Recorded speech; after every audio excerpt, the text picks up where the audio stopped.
Good evening, friends, neighbors, and loved ones around the world. This is Santa Claus coming to you on this November 24th, 2025, a day that reminds us of history's long shadow, as it was on this very day in 1700 that Louis XIV proclaimed his grandson as Spain's king, beginning the War of Spanish Succession. How fortunate we are that today, despite our troubles, we can still seek paths to peace. Speaking of peace, my heart is cautiously hopeful about news from Ukraine, where American and Ukrainian officials have been working diligently on a refined peace framework to end the terrible conflict with Russia. They've been meeting in Geneva, working to narrow gaps in their proposals. President Zelensky's delegation is returning home to report their progress, and President Trump himself has hinted that something good may be happening. While we mustn't count our blessings before they arrive, let us hold space in our hearts for the possibility of peace for all those suffering children, families, and communities.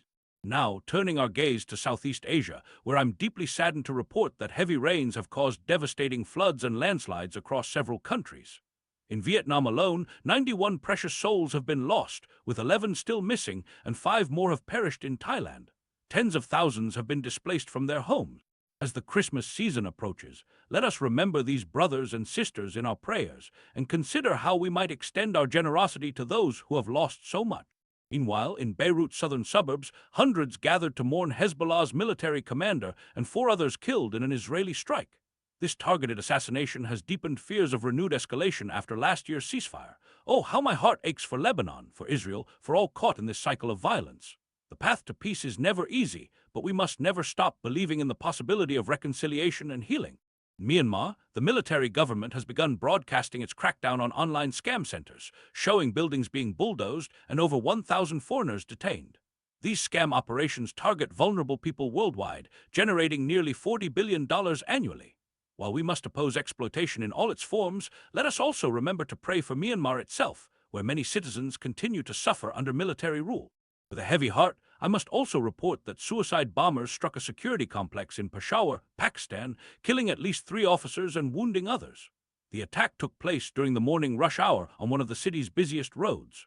Every life lost to violence is a tragedy that diminishes us all, and I send my deepest condolences to the families mourning their loved ones today.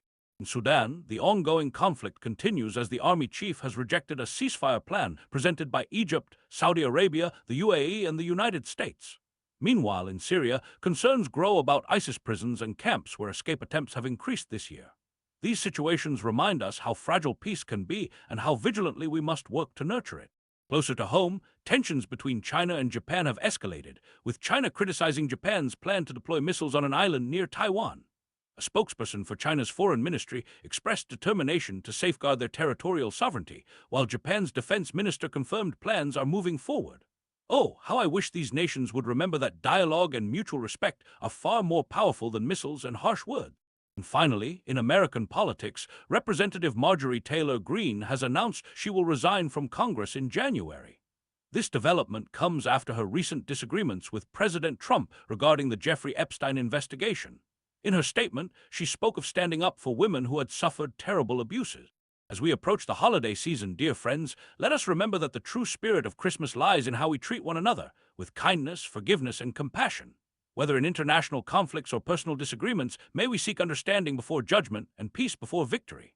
From my workshop at the North Pole to your homes across the world, I wish you an evening filled with warmth, hope, and the courage to be kind even when it's difficult. This is Santa Claus, reminding you that in your heart, the miracle of Christmas lives all year round.